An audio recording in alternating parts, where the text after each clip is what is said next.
যেটা এখন আদালত সূত্রে জানা যাচ্ছে যে এই তালিকা প্রকাশের 10 দিনের মধ্যে পঞ্চায়েত অফিসে, ওয়ার্ড অফিসে, ব্লক অফিসে যাদের নাম রয়েছে তাদের ডেকে তাদের বক্তব্য শুনতে হবে। অর্থাৎ হিয়ারিংয়ের যে প্রসেস, শুনানির যে প্রক্রিয়া, সেটা এই তালিকা প্রকাশের পরে 10 দিনের মধ্যে যাদের নাম রয়েছে তাদেরকে ডেকে পাঠিয়ে এই প্রক্রিয়া সম্পন্ন করতে হবে এবং সেটা ওয়ার্ড অফিস, ব্লক অফিস এবং পঞ্চায়েত অফিসে, এটাও সুপ্রিম কোর্ট তাদের নির্দেশে উল্লেখ করেছে।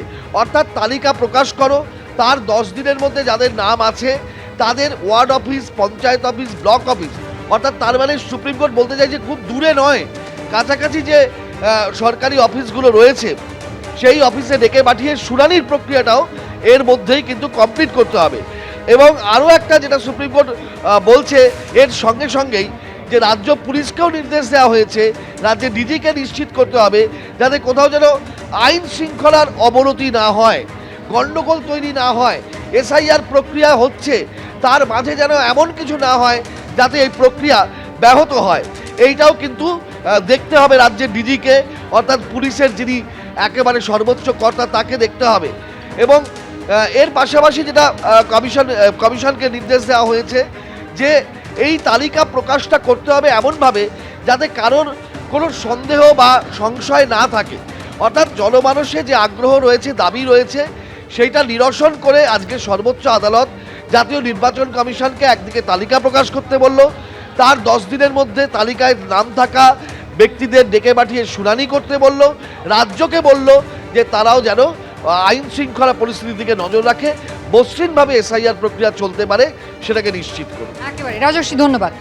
একেবারে নিঃসন্দেহে বড় খবর। আমি আরেকবার বলবো, এই লজিক্যাল ডিসক্রিপেন্সি তালিকা প্রকাশ করতে জাতীয় নির্বাচন কমিশনকে নির্দেশ দিয়েছে সর্বোচ্চ আদালত। কোর্টে কি হলো, সর্বোচ্চ আদালতে কি হলো জানবো সরাসরি। বিজেন্দ্র সিংহ আমাদের প্রতিনিধি রয়েছেন। বিজেন্দ্র, দেখো, আজকে আর্গুমেন্টস তো অনেক হয়েছে। কপিল সিবাল বিশেষ করে লজিক্যাল ডিসক্রিপেন্সির কথা বললেন, যাদেরকে নোটিশ দেওয়া হয়েছে এবং তাদের হিয়ারিং প্রপারলি হচ্ছে না।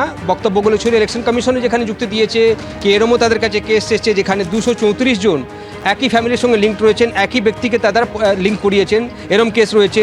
100 থেকে বেশি বাচ্চা রয়েছে, এরম 7 জন তারা পেরেন্টস পেয়েছেন যাদের কাছে এই ধরনের লজিক্যাল ডিসক্রিপেন্সির কথাগুলো উঠে এসছে। কিন্তু অর্ডারটা আমরা যদি দেখি, অর্ডারটা বলা যেতে পারে টিএমসি যারা চাইছিলেন, টিএমসির জন্য স্বস্তি হয়েছে। কেন কি যেই অর্ডার চিফ জাস্টিস ডিক্টেট করলেন সেটাতে তিনি বললেন কি 3 ধরনের এখানে ত্রুটি দেখা যাচ্ছে। তার মধ্যে রয়েছে ম্যাপড যারা রয়েছেন, অর্থাৎ যারা এসআইআর সঙ্গে লিঙ্ক করেছেন, আনম্যাপড 32 লাখ ভোটার এরম রয়েছেন যারা ম্যাপ করাননি, এবং 1.36 crores অর্থাৎ 1,36,00,000 ভোটার এরম রয়েছেন যাদেরকে লজিক্যাল ডিসক্রিপেন্সিসের ব্র্যাকেটে রাখা হয়েছে। লজিক্যাল ডিসক্রিপেন্সিস মানে কি? যাদের বয়সে ফারাক রয়েছে, বাবার সঙ্গে ছেলের বয়সের ফারাক রয়েছে, দাদুর সঙ্গে নাতির বয়সের ফারাক রয়েছে, এক ব্যক্তির 6 জন থেকে বেশি সন্তান রয়েছে, এই ধরনের কেসগুলোকে লজিক্যাল ডিসক্রিপেন্সিসে রাখা হয়েছে।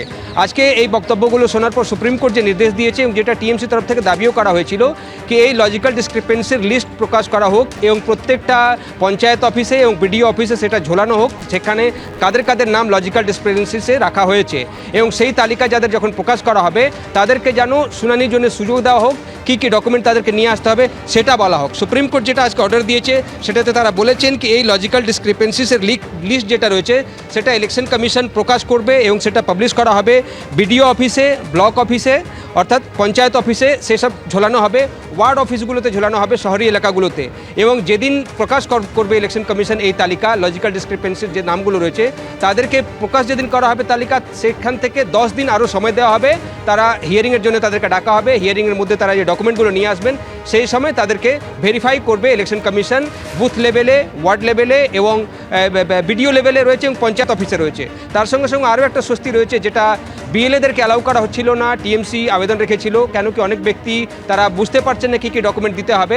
ইলেকশন কমিশন আজকে যুক্তি দিয়েছে কি কোনো ব্যক্তি তারা একটা অথরাইজড পারসন তারা রাখতে পারেন, সেক্ষেত্রে সুপ্রিম কোর্ট জিজ্ঞেস করে সেক্ষেত্রে কি তারা বিএলএ হতে পারে? আপত্তি করেনি ইলেকশন কমিশন। যদি কোনো বিএলএকেই কেউ অথরাইজ করে, লিখিতভাবে সই করে সে যদি অথরাইজ করে কি নিয়ে আমার সঙ্গে যাবেন, সেটা তারা নিয়ে যেতে পারেন। কেন কি ইলেকশন কমিশন বলছিল কি যদি সব পার্টির বিএলএদেরকে অ্যালাউ করে দেওয়া হয় হিয়ারিংয়ের সময়, তখন সেখানে মারামারি হবে, হাতাহাতি হবে। কেন কি আর্গুমেন্টসগুলো হবে, তারা সেটা চাইছেন না। তারা চাইছেন শুধুমাত্র ভোটাররাই আসুক, তারা ডকুমেন্টস নিয়ে আসুক, এবং যখন হিয়ারিং হবে তাদের বক্তব্য তারা শুনবেন। কিন্তু সুপ্রিম কোর্ট আজকে সেইটাকে একটু মডিফাই করেছে এবং তারা বলছেন কি যদি কোনো ব্যক্তি অন্য কাউকে নিয়ে যেতে চাইছেন তারা অথরাইজ করবেন, সেক্ষেত্রে সে একজন বিএলএ হতে পারে। এটা আজকে সুপ্রিম কোর্ট বলেছে। তবে সেই ভোটারকে লিস্টের মধ্যে তাকে চিঠি দিয়ে নিয়ে যেতে হবে, অথরাইজ সই তার থাকবে এবং তাকে তখন অ্যালাউ করা হবে। অর্থাৎ এটাও যেটা চাইছিল টিএমসি, পুরোটাতে তারা পাননি, কিন্তু অথরাইজেশন সহ একজন ভোটার যখন ডকুমেন্ট নিয়ে যাবেন তারা বিএলএ কেউ নিয়ে যেতে পারেন, এই অর্ডারের মধ্যে তারা দিয়েছেন। তার সঙ্গে সঙ্গে আরও একটা যুক্তি ছিল যেটা কল্যাণ বন্দ্যোপাধ্যায় বিশেষ করে রাখলেন